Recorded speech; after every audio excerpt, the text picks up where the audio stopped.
So today's lecture, when I was given this task, I was thinking what kind of lecture we were going to do, and I thought mainly do something on lower urinary tract symptoms and its management mainly at the primary care level. So that's going to be our topic. So what I'm going to describe or discuss within the next hour or so, or less than that, is be a little bit about the terminology, and then a little bit of physiology and how things work downstairs. Just enough for us to understand what's going on and when the diseases happen, how to treat them. And basically, this is going to be kind of a clinical lecture that you can do. You can how you would address a patient when the patient is in front of you. So, what are the questions I would ask? How would what investigations would I do? And then what are the sinister things to look out for? And also how am I going to manage this patient at a primary care level mainly, and a little bit of an overview about uh, less common causes of LUTS. So no conflicts of interest, but this is going to be a fairly simplified lecture targeting primary care or kind of management. So there might be a little bit more nuances if you're a postgraduate trainee or someone, then you might have to read a little bit more on to these some of these topics. So before we start, I just wanted to get an idea of what the participant distribution is. If you don't mind, if you can just scan this QR code. This is just for me to get an idea of what level of like whether what level you're at, whether you're consultants, registrars, or PG trainees, or medical officers or nurses, so that I can pitch my lecture a little bit better towards majority of the participants. So um, give it a bit of time. So the QR code is here.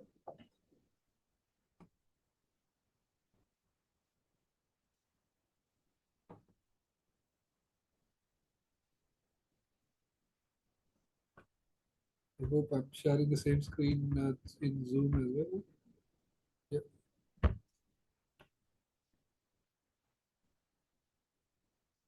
All right. So got a fair distribution of PG trainees, medical officers, students, and consultants as well.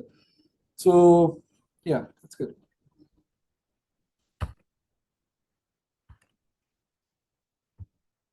Right. So, starting going back to the very basics about these terminology. So we've seen these terms used interchangeably, but they don't necessarily mean the same thing. So, lower urinary tract symptoms, as you know, is symptoms. That is what the patient comes and complains to us.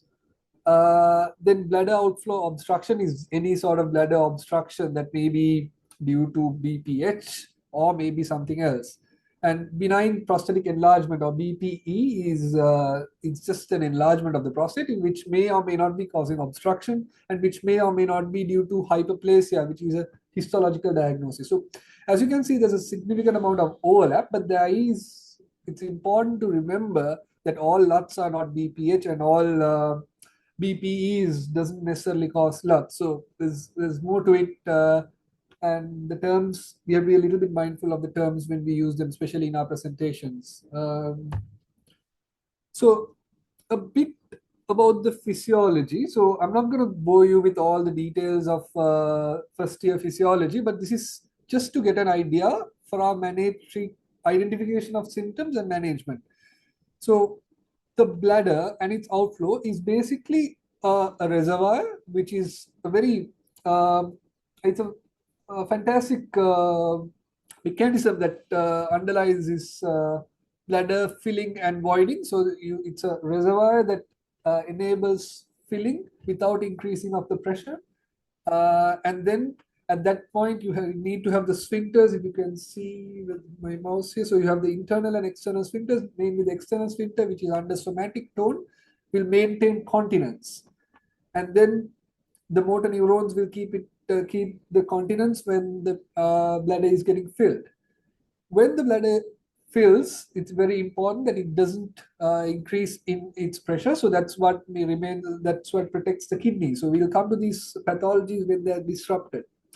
And then when you're going into micturition, you see that the bladder has to contract And then the contractions initiate the sensory nerves will stimulate the micturition centers, and then there will be a contraction of the bladder and a simultaneous relaxation of the sphincters, for us to pass urine effectively. So just by looking at these diagrams, you can understand if in the filling phase, if there is increased tone in the bladder, that will result in a reduced compliance, and then your pressures will go up, and that might affect the kidneys.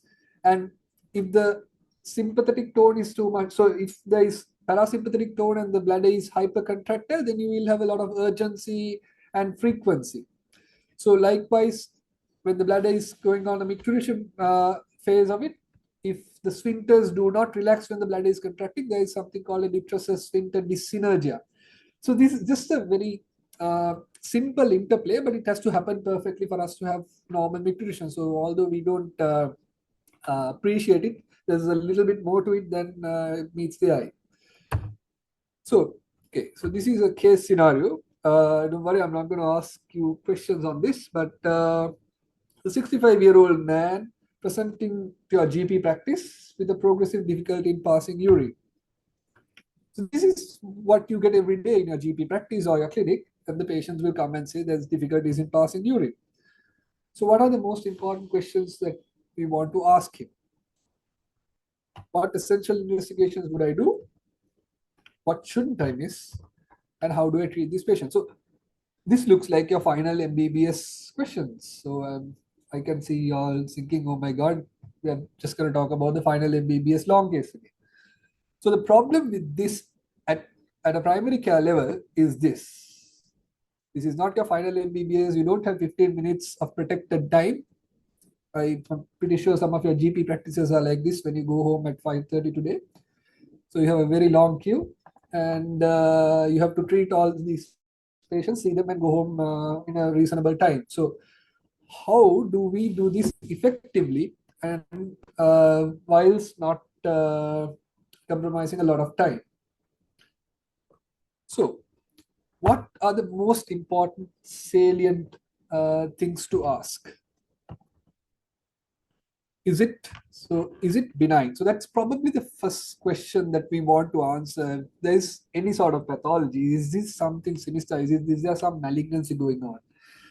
With regards to the prostate, so my presentation is mainly going to go towards the prostatic bladder outflow obstruction and LUTS caused by it. I will touch a little bit on the others, but I'm mainly concentrating on that because that is probably the most common presentation. So is it benign, or are we dealing with a prostate cancer? But why am I saying, do I mind? In most other cancers, we would like to know, and we would always want to know and treat it. But prostate is a peculiar cancer. It has a large spectrum. So there is this indolent, non-active cancers that are there, and the patients live with them and die with them without ever causing any trouble. And then on the other end of the spectrum, there's of course these aggressive cancers which probably cause mortality, and prostate is right up there with the highest cancer mortalities throughout the world. So because of that, there is an entity called watchful waiting in prostate cancer. So some of these patients, we don't necessarily want to know even whether they have cancer, because our management is not going to change. So an 80-year-old patient who's comorbid, expected life expectancy maybe 3-4 years, we'll have a chat with the patient and we can tell them, okay, you might be having a cancer, but detecting it or diagnosing it at your stage we are not going to change our management. If you become symptomatic of the cancer, we can treat it, but otherwise we'll treat the LUTS as it is, and that might be enough. So that's why I said in some of these patients, we just have that discussion with the patient and we don't aggressively look for the cancers.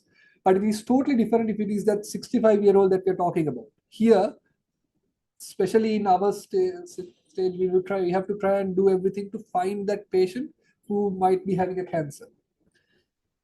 So next question is, how bothered is the patient? So because if you are dealing with a benign disease, and if he is not having complications, our management is mainly going to be driven by how bothersome the symptoms are. So if the patient is having mild symptoms versus having a moderate to severe symptoms, our management is going to be different. we'll come to the management, but mild symptoms, we might just be observing him.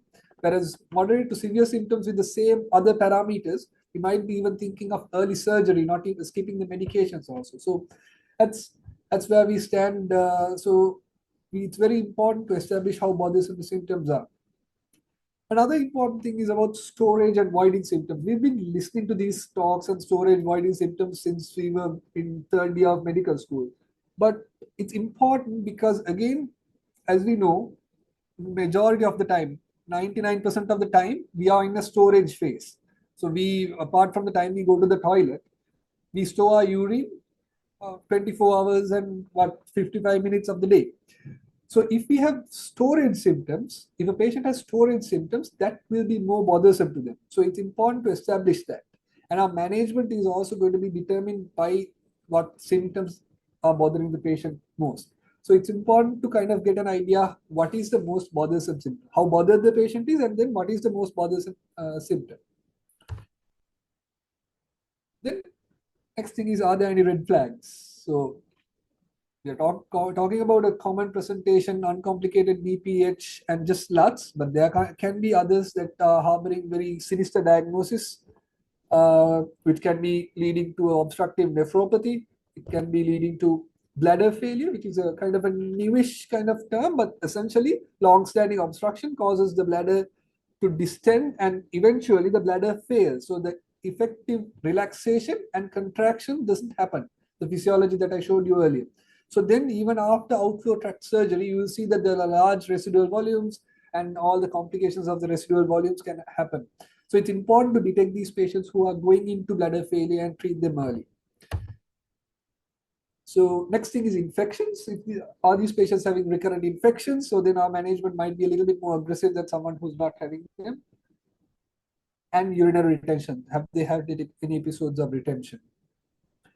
Then, am I missing something sinister? So sinister may be an atypical presentation of bladder outflow obstruction or an alternative pathology. We'll come to those alternative pathologies, but we'll go on. Right. So common differential diagnosis to consider. So as we know, majority of our patients will be having benign prostatic hyperplasia. Other things to consider would be prostate cancer, bladder stones, anything that is obstructing the outflow basically. So that's what I have highlighted here. A stricture, any narrowing in the urinary urethra, or any bladder cancer which is involving the outflow. Almost all of these things can cause obstruction to the outflow. That's just one end, but that is one of the commoner things. Then there's a whole other spectrum of diseases that can be affecting the brain, the spinal cord, the nerves, and the nerve end plates, as well as the muscles that can cause lower urinary tract symptoms. So in this discussion, I'm not going to go too much into those, but we just have to have in our back of our minds, we should know about that. There might be something else going on other than just the benign prostatic hyperplasia. So thinking of these, what questions are we going to ask?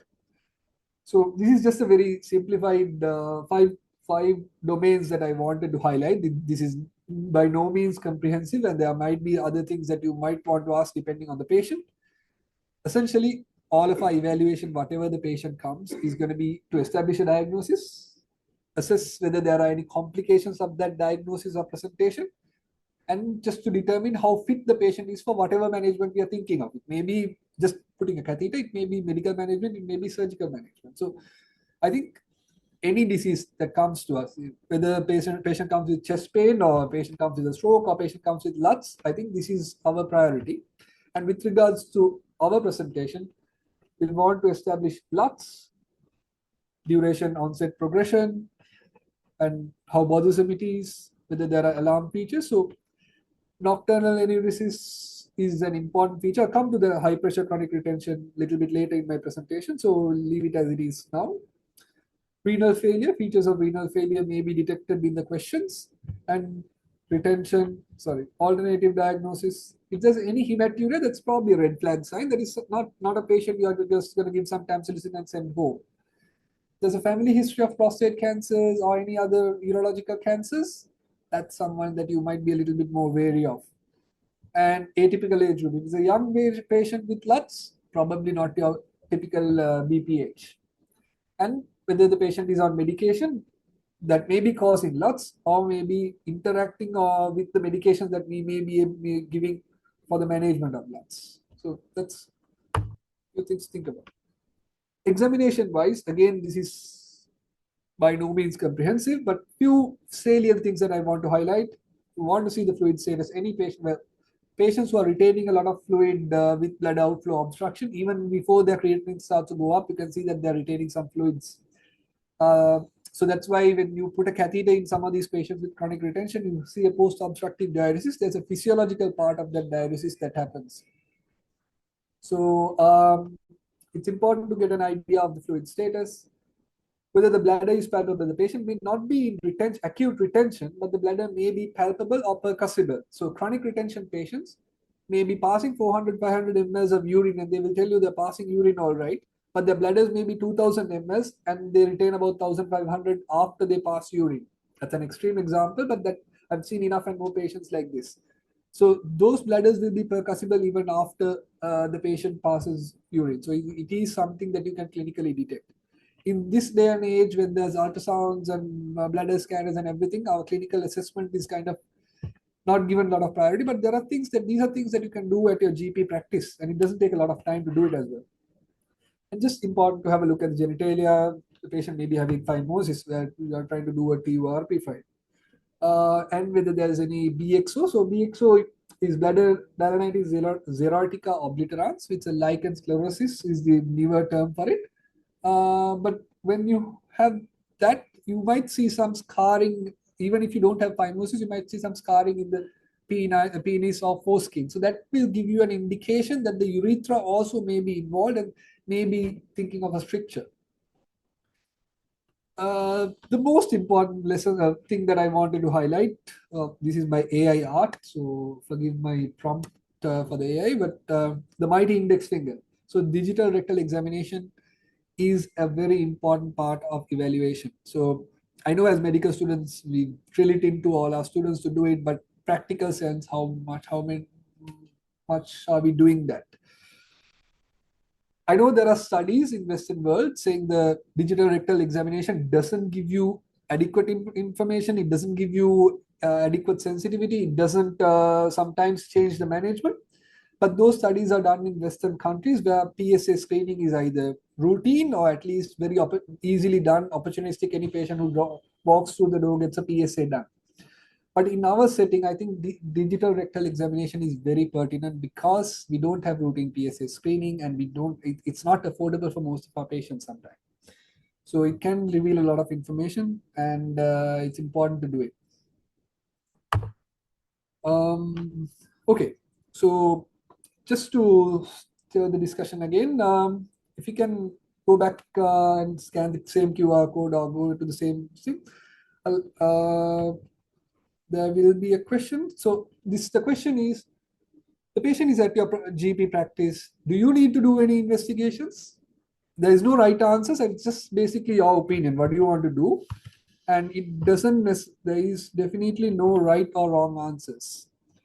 So I've given the answers here. I will change this position of the QR code.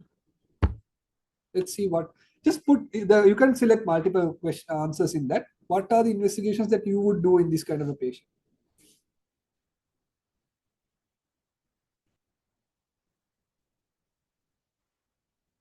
By the way, this is totally anonymous. There's no way for me to know who wrote what, and it doesn't really matter. This is just to see what the trends are in this cohort of.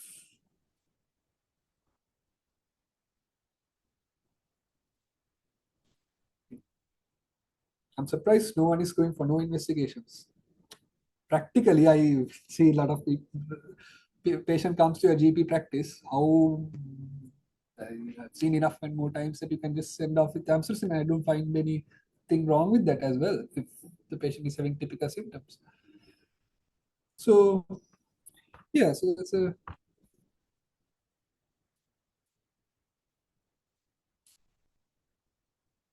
So yesterday I was calling up a few of the laboratories just to see how much these cost in private sector. So I've just learned The creatinine costs around 1,000 rupees or somewhere around that amount.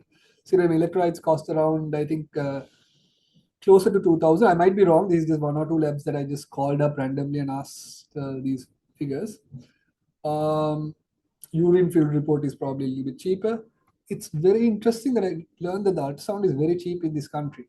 It's, I think, 5,000 to 7,000 rupees for an ultrasound KUBP done by a radiologist, not a radiographer or a technician.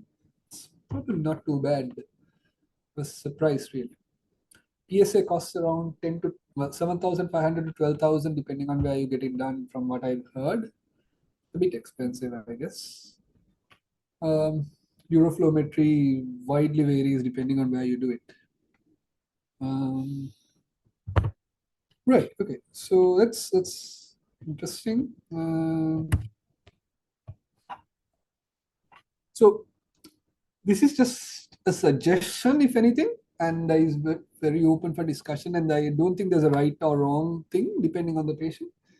But what I would prefer to do would be to do creatinine, because now renal failure, as you know, well, creatinine is not a perfect indicator of early renal dysfunction, but at least if you do a creatinine, then you know that you're not missing a lot. If the creatinine is normal, you think you're all right, at least to some extent. A urine full report would help in a patient with LUTS, especially if there's storage symptoms, because you want to exclude a urinary tract infection, but don't do the urine full report with the urine cultures. So those two have to, those two don't have to be written at the same time. And it's in Australia, there was my wife was involved in the project that they wanted to separate the urine cultures and unnecessary urinary cultures, because it's becoming a burden, and you detect these asymptomatic bacteria and then people treat it, and that's another mess, and that causes a lot of resistance. So you don't have to do cultures if there is the UFR is negative and the patient is asymptomatic. So essentially, but I would say a urine full report is all right to be done. And ultrasound KUB, I think I would prefer to do it in these patients, at least in the first instance, not necessarily for all the follow-ups, because it gives us a lot of information: prostate volume, pre and post-voidal residual volume. So basically how much the bladder capacity. So if the pre-voidal volume is 1,000 cc's, you know that the bladder has been going on having some trauma, some obstruction for some time. The bladder normal capacity is about 400 to 500. So if a patient is having a large bladder like this, regardless of what you do, you know that this patient needs early correction. Otherwise, the bladder is going to fail. And by the time you do the TURP or whatever outflow tract surgery, the bladder is not going to respond or recover completely. He might have residual volumes going on. So it's important to get an idea of the pre-void. Post-voidal residue, we all know about it. And very important to know about the upper tracts, whether the upper tracts are getting involved in upper tract dilatation. Bilateral upper tract dilatation in a patient with LUTS, it's a kind of a red flag, and you're very worried about high pressure retention. And bladder thickness. And one other thing is, I would get an idea about the median lobe. So studies have shown, if, regardless of the size of the prostate, if the median lobe or the intravesical protrusion of the median lobe is significant, your chance of medical management success is a little bit low. So ultrasound will give you a lot of information. PSA. So ideally, I would like to do a PSA in these patients for exclusion of cancer as well as prognostication. But in Sri Lankan setting, at least for the exclusion of cancer, practically, I know the cost is prohibitive. And it's very important to tell the patient you have to counsel the patient before doing a PSA test, because it can mean a lot of things. You can have false negatives, you can have false positives. The PSA being high will kind of push you towards further investigations, which are much more invasive, which might include a biopsy, more investigations, maybe MRIs, all of that. So it's something that you have to tell the patient upfront, and then kind of have a plan. What do we do if the PSA is high, and how are we going to treat? So if the patient is having some storage LUTS, some features of UTI, or you're not sure, just do the urine full report, make sure that it's clear. And when the patient is not having like if the patient's symptoms are persisting, then you can probably do the PSA at that point. Otherwise, if there's an inflammation going on, you do a PSA, it's marginally high, you're in a little bit of trouble. You might have to repeat it again and give some antibiotics out of that. So be mindful of it, but it's always recommended to do it. Other investigations in specific instances, uroflowmetries, urodynamics, and cultures, as I mentioned. So this is EAU guidelines. So unfortunately, we don't have a up-to-date guideline in Sri Lanka. We are working on it, but it might not come up for the next 1 to 2 years, I would think. So as for now, we are basing mainly on EAU, a little bit of AUA as well, but these guidelines are overlapping in most of these aspects. So if you read about the strong recommendations, complete medical history, they recommended IPSS score. I didn't talk about the objective scoring systems because, back to that GP practice with 100 patients, you're not going to do IPSS. But if you can do it, that's probably recommended. If we come to urology clinic, probably I definitely recommend that. Storage symptoms and bladder diary is very important, but we'll talk about that a little bit later. Physical examination and DRE, still, this is 2024, 24 and 25 are the same guidelines. They have not updated. So DRE is still recommended in the most recent European guidelines as well. So even in the best of centers where PSA and everything is available, you still recommend the DRE.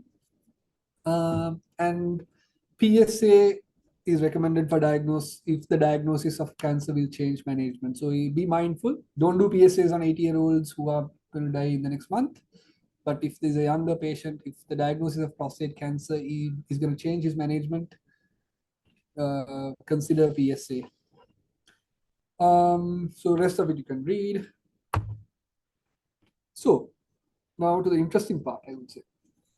How would you manage? So the management options will obviously depend on the diagnosis or the probable diagnosis and what you have found in your investigations. Now, this is basically the options that may be available for a patient. Watchful waiting is basically not doing anything. You have some symptoms, you're not too bothered. Let's leave it as it is. Less is more. So doesn't mean you forget about the patient. You can tell, okay, we'll see how you are in 3 months or 6 months. We can just repeat an ultrasound just to see what the residual volumes are doing, and then not leave him off medications. I know tamsulosin and finasteride are given very easily and they're used very commonly, but there are still medications. If you can avoid it, might as well avoid it. So watchful waiting is still an option. Lifestyle modifications, I'll talk about it in the next slide. Medical management and surgical management, I'll come to that. Palliative measures. So this is something that we sometimes forget. These are the 80-year-olds, 85-year-olds, or even 75-year-olds, comorbid, not fit for a haircut, and he's having recurrent episodes of retention and UTI, large residual volumes. Doesn't necessarily mean you have to push the anesthetist and do a TURP. The patient may not be fit for any other medications as well. Just put a catheter or a suprapubic catheter and the patient's symptoms will go away and the patient might be comfortable for the rest of his life. So those measures still are viable options. So it doesn't necessarily mean that we have to actively treat all these. So going into lifestyle modifications. So these from the European guidelines again. These measures, you have to see what the patient's bothersome symptoms are and then target these, give some of these measures, and they have very good effect. So, for example, most of the studies are on all the newest alpha blockers and 5-alpha reductase inhibitors and combined therapies have shown that nocturia doesn't get treated as well with medication. So nocturia, one of the very important and effective interventions would be reduction of nocturnal fluid intake. It's common sense. If you start drinking water after 6, 7, you drink a big glass of water at 10 o'clock in the night, you're going to wake up in the night to pass urine. So you can tell the patients, yes, you need to have 1.5, 2.5 liters of water per day, but you can target to have that during the daytime rather than in the night. So that is a very important intervention. That is something that you can tell your patients and that doesn't cost any money, and the patients will be a little circumspect at first, but it usually works and it reduces the nocturia, which is one of the very bothersome symptoms in these patients. the flow the patient can tolerate, but if they are waking up 2 or 3 times in the night, that is what bothers them sometimes. So it's an important intervention. So don't forget the lifestyle modifications. Avoidance and moderation, well, ideally avoidance of alcohol and caffeine. They are weak diuretics. They cause you to go to the toilet more often, and then the urgency and frequency can be bothersome. Suggest caffeine reduction and alcohol reduction. Double voiding, well, this doesn't mean, the diagram is a little deceptive, again AI, but essentially if the patient has a large residual volume, you can ask the patients to void 30 seconds, just stay in the toilet and then void again. I know this is a little contentious and some people are a little bit against this, but this is straight from the EU guidelines and it is effective intervention. Distraction techniques, now we are going into bladder retraining. Those are actually pelvic physiotherapy kind of interventions, but they are very effective once again. And optimizing of the medications is very important. If the patient is having a diuretic in the night, the likely that the patient is going to wake up in the night to pass that urine. But you don't want to stop the diuretic and put the patient in heart failure. So close liaisons with the cardiologist or the physician may be important. Right. Okay. So going into the medical management. So this is so these are the effective or proven medications in management of low urinary tract symptoms. We all know about alpha blockers or tamsulosin, 5-alpha reductase inhibitors, anticholinergics. Beta-3 agonists are not very commonly used in this country, but they're very effective and there are indications to use them. And phosphodiesterase inhibitors, the sildenafil and the tadalafil. Tadalafil is the only one that is um, proven with evidence for lower urinary tract symptoms. So this is isolated patients with lower urinary tract symptoms alone can be given tadalafil as monotherapy. Generally, we don't use it like that, but it can be given like that as well. But the most commonly used drugs are the alpha blockers. So if you go into how they act, obviously the alpha blockers, the prostate is a fibromuscular organ, and the alpha blockers act on the muscular part of the prostate to relax the prostatic tone. So that causes a dynamic effect and releases or reduces the bladder outflow obstruction. So as you can understand, it has a very quick onset of action. So you give this tamsulosin within any alpha blocker, within the next 2 to 3 days, you can see an effect. So the onset of action is quick. On the flip side, the duration of action is also short. So you remove the tamsulosin within 72 hours, or the half-lives are different in different drugs, but within 48 to 72 hours, the effect will completely wear off. So don't expect you have to tell the patient that you can take it, but this is more or less going to be lifelong. As in, this is, if you stop it, the effects will go away. Cautions with tamsulosin is basically postural hypertension. You have to be very important. It's very important that you tell elderly patients about postural hypertension. Younger patients, ejaculatory dysfunction. The commonest described one is called retrograde ejaculation, where because the internal sphincter is relaxed, the ejaculate goes back into the bladder, and some people are a little bit bothered by it. But it actually, not only that, it causes reduction in the ejaculatory volume. So if a patient is keen on fertility, especially when you use tamsulosin for a different indication, when you use it for stones, you have to tell the patient that your ejaculation, there will be ejaculatory dysfunction. But fortunately, it's reversible. So you stop the drug, it will be reversed. Another important thing is if you're doing cataract surgeries, there is intraoperative floppy iris syndrome that you have to be mindful of. I'm sure the ophthalmologist will ask about tamsulosin because it's something that we are very keen on. Sulfallergy is something that we are not, it's not something that is talked about. It's not common, but there are described cases of tamsulosin, specifically, not all the alpha blockers, having anaphylaxis even with patients who have sulfallergy. So just be mindful of that. Another important thing in our context is basically all these alpha blockers that we've been talking about, including prazosin, have the same efficacy. drug companies might not like us telling these things, but it's a lot cheaper, but prazosin has the same efficacy. But the problem is the selectivity is less. So the postural symptoms, prazosin is a drug that you give for hypertension. So the postural symptoms will be much more, and also it's BD dosing, and it's less uroselective. So it's the side effect profile is what varies, but you still, if the patient can't afford tamsulosin and it's not available, you can still go for prazosin, but you have to give it BD. The newer ones, the silodicin is highly selective. The more selective they are, the sexual side effects are more, the postural side effects and the cardiovascular effects are less. So you have to determine which patient needs which drug. And I've spoken about rapid onset and short-lived action.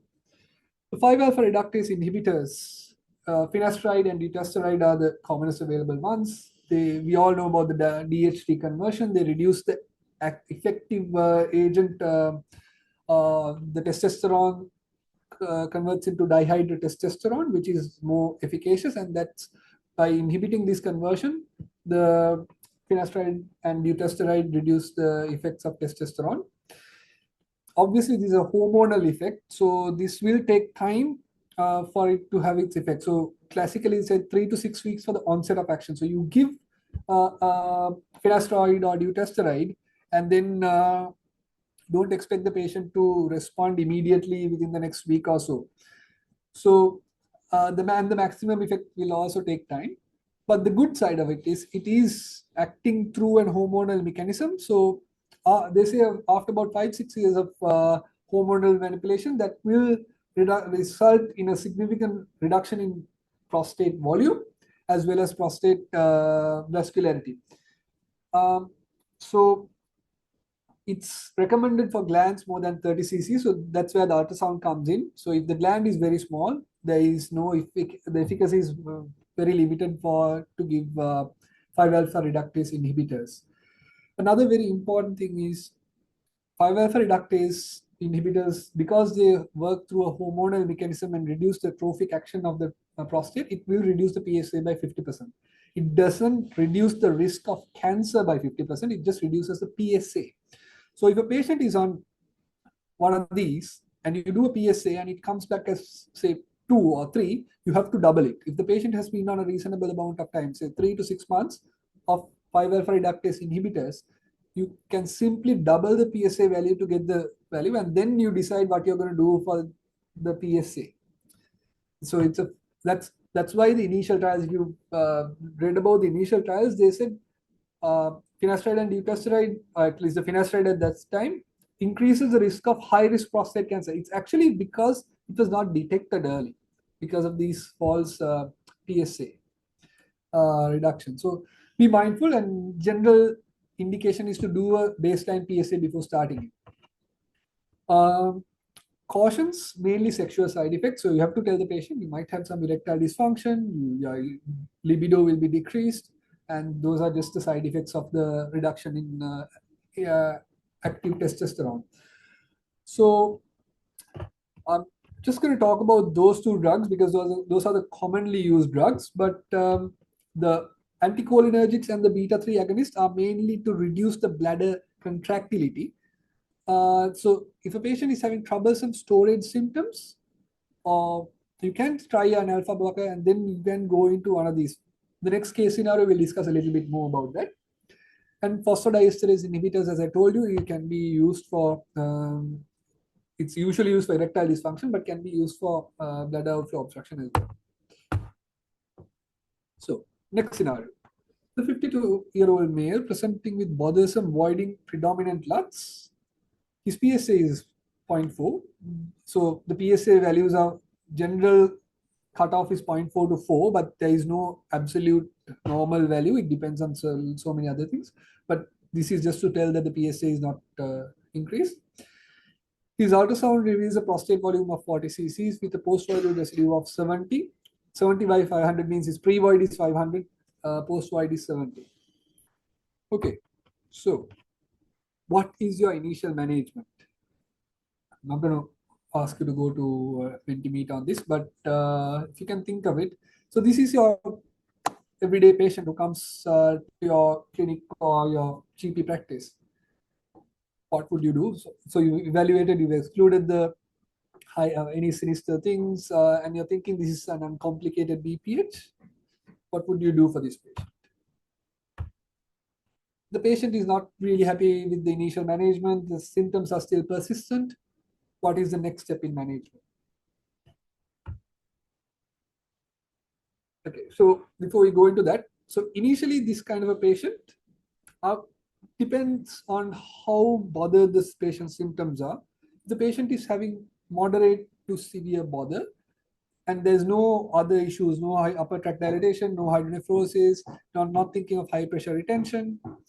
You can probably start off with alpha blocker, especially in our setting. Second line, you can add a 5-alpha reductase inhibitor. I know the newer trials, and in the Western countries, at least in Australia, they recommend, because of MTOPS and combat trials, they recommend combination therapy. So you basically start alpha blockers as well as 5-alpha reductase inhibitors together. You can do it as that way as well. But essentially, those will be your first line management. So the prostate is 40 grams, as I said. So you can start a 5-alpha reductase inhibitor and see how you go. But now imagine if this patient says, okay, he's recently married again and he wants to avoid his sexual side effects. How would your management change? Again, there's no one answer to this, but just have a think about it. Now this patient comes and says, you have given me this finasteride or dutasteride, and this is messing up with my life. What other options would you have? But first thing is, we have to think again, go back to the symptoms and see what is the most bothersome symptoms that he has. If his symptoms are related to storage symptoms versus voiding symptoms, and then our second line management will be targeted on that. If he's just having a lot of nocturia, might as well tell him about the lifestyle modifications and take the finasteride out and see how he goes, because that might help him more. Whereas if the patient is having a lot of storage symptoms on top of this, I'll probably remove the 5-alpha reductase inhibitor and start him on an anticholinergic, or ideally a betmega, which has a better side effect profile, which is the beta 3 agonist, and see how he goes, because his residual volumes are not too high. So you can kind of slow down or paralyze the bladder a little bit without going in the risk of him going into retention. So that's actually the second question: storage predominant LUTS. Okay, so this is now changing gears. What would you do if this patient was 30 years instead of 52 years? He's having voiding LUTS. Forget about the PSA. Now he's having the same thing, but he's 32 years of age or 30 years of age. It's very unlikely to be BPH, isn't it? At this stage. At this age, a prostatic obstruction is very unlikely unless you have something like a prostate cyst or something like that. So then when you go back to your differential diagnosis, the most likely differential is then you're thinking of either a neurological disorder, whether in the micturition reflex or the nerves, or it is outflow obstruction due to something else. Stone is less likely. Again, a stricture is probably the first thing that I would consider. So that patient is not the one that you will keep on tamsulosin and finasteride and everything else. So you have to be very mindful. You have to be mindful that there are these atypical presentations which are probably not BPH. So next thing is, if the patient had a high PVR with bilateral hydronephrosis and elevated serum creatinine. So this is another important point that I wanted to get across. This is not the time to discuss everything about retention, but say this patient comes with a very high PVR, maybe 500 cc's of a post-voidal residue, or even a 300 cc post-voidal residue, but the sonographer or the radiologist says there's bilateral hydronephrosis and his creatinine is going up. Does anyone know what we are worried about now? So it's something called high pressure chronic retention. So this is when the bladder is obstructed for whatever reason, and usually when it's obstructed, the bladder tries to combat it by working against that obstruction, and 90% of the time the bladder gives up. Bladder gives up, and the bladder distends. So that's why I said there will be a 1500 cc bladder, and the upper tracts will be saved. But in 10% of the approximately 10% of these patients, the bladder doesn't give up. It keeps fighting against that resistance.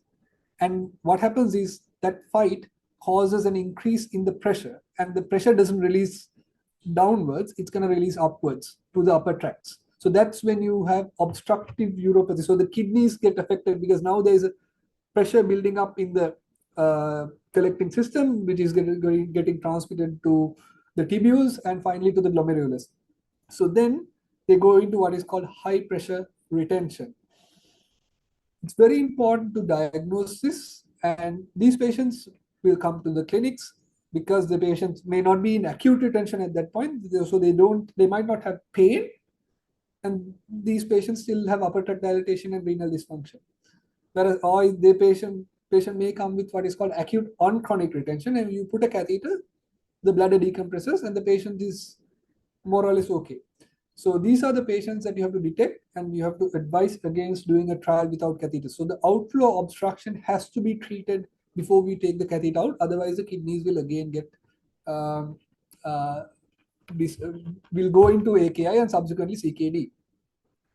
So how are you going to detect this from? How are you going to separate this 10% from the 90% of the others?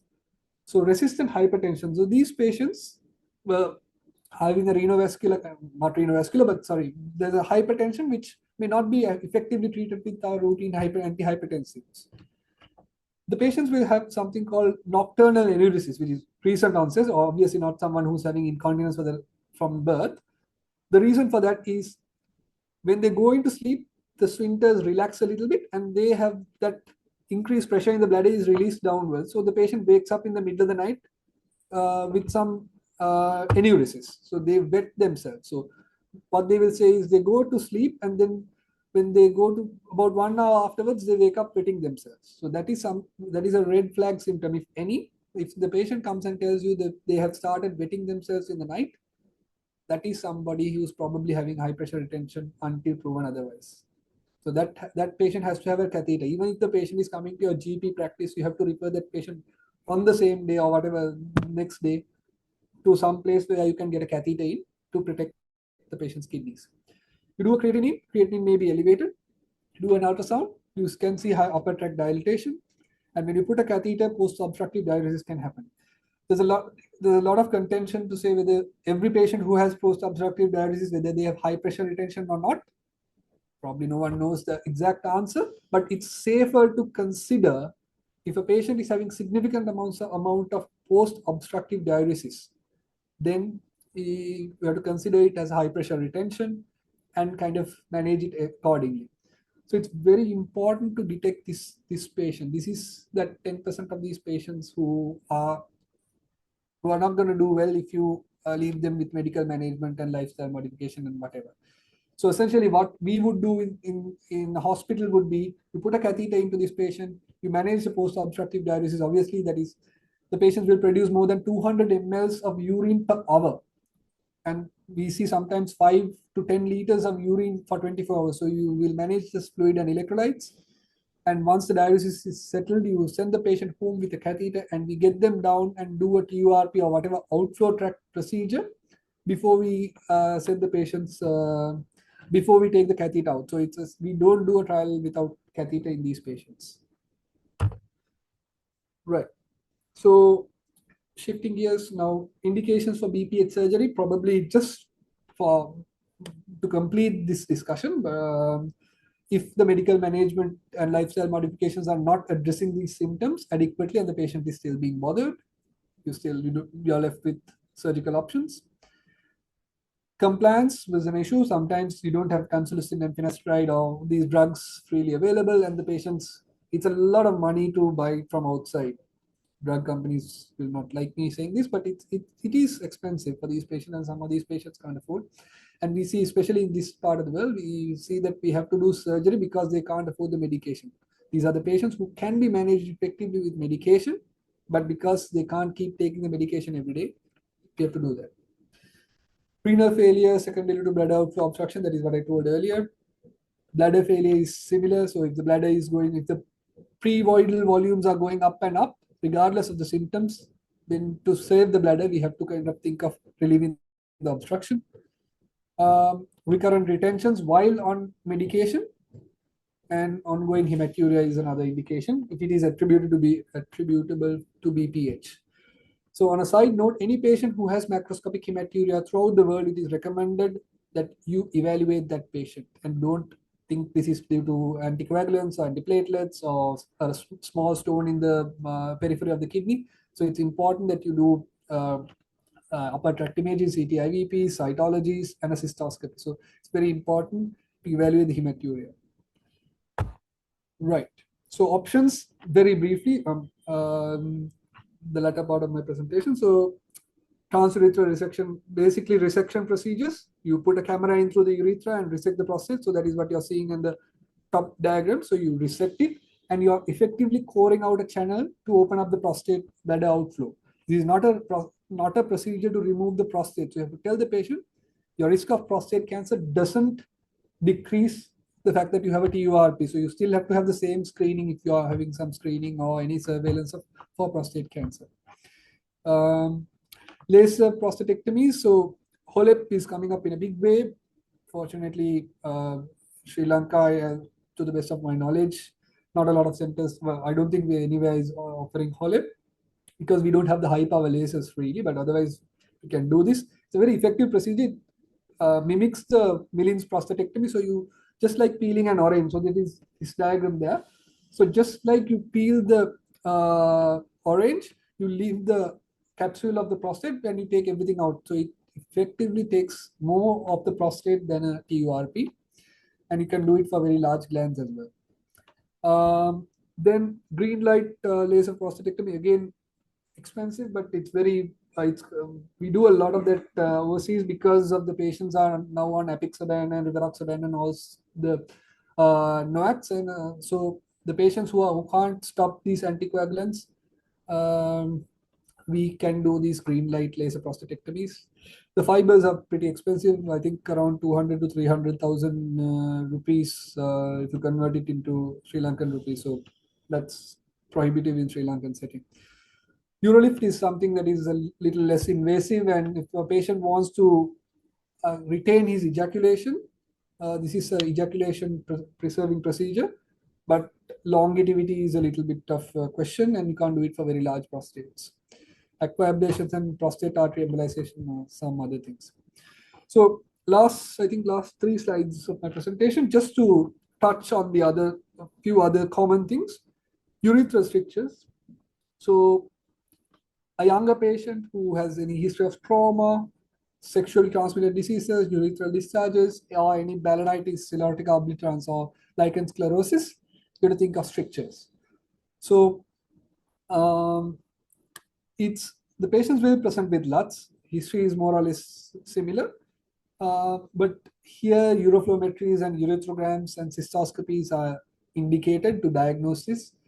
Management, so this is the EAU guidelines. So management wise, the traditional management we used to do was dilate and do urethrotomies, but now it's recommended urethrotomies and dilatations are for very short segment strictures in the bulbar urethra, and you shouldn't do it more than 2 times because it makes it worse and makes the stricture longer. Urethroplasty is the treatment for it. So basically you have to reconstruct the urethra. It's not a very difficult procedure, but people are a little bit, it's important to diagnose these patients and refer them early so that they can get adequate treatment. Otherwise, what will happen is they go into bad strictures, and then in the middle of the night, they come to an emergency department and we can't get a catheter in. And if there is difficulty getting catheters in, they have false tracts, and then that ruins the urethra. And that makes the subsequent reconstructions even more difficult. Right. So lower tract symptoms in females. So females do have LUTS, and some of the most bothersome LUTS, very difficult to treat, resistant LUTS we've seen in females. Males, it's majority of the time it's BPH, and you can treat it in a lot of evidence and information. When females get LUTS, it's a lot of trouble. So, and it's common as well. So lower tract symptoms wise, incontinence is a very big topic. You see that commonly, urge, stress, mixed overflow, all of them. Urinary tract infections, recurrent UTIs, chronic pelvic pain syndromes. So those, it's important to determine which sort of LUTS we are dealing with. And the menstrual state is very important. Postmenopausal women notoriously have these symptoms due to vaginal atrophy. There's stenosis of the urethra, and then they can be treated very effectively. Even if they have recurrent UTIs, high PVRs, they can be treated effectively with hormonal, topical hormonal agents, and they are very effective to treat them. So it's important to establish whether they are premenopausal, perimenopausal, or postmenopausal, and whether they're on any medications. Examination, I've just mentioned all of these. Storage symptoms, bladder diary is something that you ask the patient for 3 days just to monitor or write down everything that they drink, every time they pass urine, every time they have an accident or they leak urine, and the amounts of intake and output. So basically, it will give you a very good indication. There are good studies done in Sri Lanka to show that a bladder diary may be equivalent to some sort of urodynamic testing, and our management can be determined with a good bladder diary, or if the patient maintains the bladder diary well. So in a resource limited setting, a bladder diary can give us a lot of information. And then cystoscopies. So these are the potential issues that I've just put it out there just so that for completeness, I don't want to discuss all of these. But remember, females can have LUTS and they have to be treated, investigated and treated. Right. So in summary, LUTS is a very common presentation. Important to differentiate uncomplicated versus complicated. Our objective is mainly to improve quality of life whilst minimizing complications of the disease, as well as complications of whatever treatment that we do. And options should obviously be tailored like any other disease for disease severity, patient requirement, and resource availability. So back to our contents, we spoke a little bit about the terminology, spoke about how things work and the physiology, questions to ask, investigations, what should I look out for, and how do I manage a patient typical LUTS, and brief overview of some of the other causes. So these were some of the references. I mean, the EAU guidelines has a very good pocket guideline with those kind of recommendations that will help a lot. And then there's a very nice article if you're a postgraduate and you want to study a little bit about the pharmacology, urological pharmacology, urology clinics of North America. It's a very nice article. And well, AUA guidelines is good, but it's a bit difficult to refer. And then RACP, CGP, Royal Australasian College of General Practitioners, not only for LUTS, I think for most other diseases at primary care level, they have very good guidelines and they're practical in most ways. Some of those things are a little bit difficult for us in a Sri Lankan setting, but I would recommend you to look at those guidelines if you're thinking of general practice guidance. Right. So this is my slide before the last. So if you just go back to, if you have any questions, can scan the QR code. This is just an open thing, so you can type a question. If there are any questions or whatever that you want to discuss, you can put it up there. It will go up there without your name. So hopefully, yeah, if there's anything that you want to ask.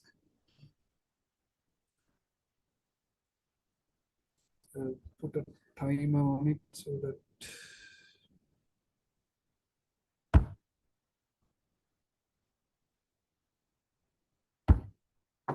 so give 1 minute for questions. Oh, you can ask. You can.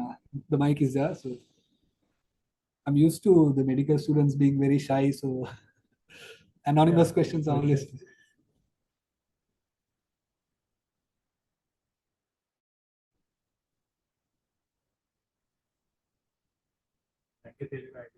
Basically, we have done a extensive and very all the information were covered basically. I don't think like the audience has any chance to raise any questions, but still there is a chance. I don't know whether questions on the line for So there's one question I'll answer this. So treatment duration for finasteride is basically the classic description is if 6, 6, and 6. So start of onset of action at 6 weeks, maximum action at 6 months, and by 6 years the action is complete. So if you're giving an 5-alpha reductase inhibitors, I think about 4 to 5 years is where the long-term studies, even the, I think MTOP's gone on to about 4 years. So beyond that, there's not a lot of evidence to continue it much longer, because what happens is the prostate becomes so ischemic and becomes fibrotic, and then there is no much benefit from giving a hormonal agent. I may be wrong. There might be other studies that have gone on for longer and found efficacy, but generally, about 5 years is after 5 years. I don't think there's a lot of benefit. So similarly, if a patient who has had a TURP, after about 10 years, they can have regrowth of prostate. Again, there's not a lot of evidence to say that alpha reductase inhibitors or even alpha blockers will be very effective, because it's a fibrotic regrowth rather than this typical stromal hyperplasia that we see in a treatment naive prostate. Okay. So next question: in a patient who comes with ultrasound scan with a significant median lobe size, we still start medical management, observe, or refer to surgery if patient progresses. So I guess, well, being a urologist, I say send him early, but to be very realistic, you don't have to send all, like, yes, there's a big median lobe. You tell the patient, okay, you have a big median lobe. The evidence or the chance of success with medical management is a little less than someone who doesn't have a median lobe. So if you if you see a very simple diagram also, a median lobe acts like a dam. So unless you take that median lobe out, that residual volume is not going to drain. It's just physiology. So I don't think there's any harm in giving a little bit of medical management, as long as there are no complications. You can treat it like anybody else. But then you think, okay, if the medical management is failing, if the residual volume is giving trouble, you tell the patient most likely you might end up with surgery. So there's no harm in giving the medical management for the medium lobe. Again, this is my personal view. There might be others who would disagree with me, and other urologists who would want to treat this early, but 6 months of medical management shouldn't be, I mean, if the patient is not too bothered, I don't think there's a big harm in that.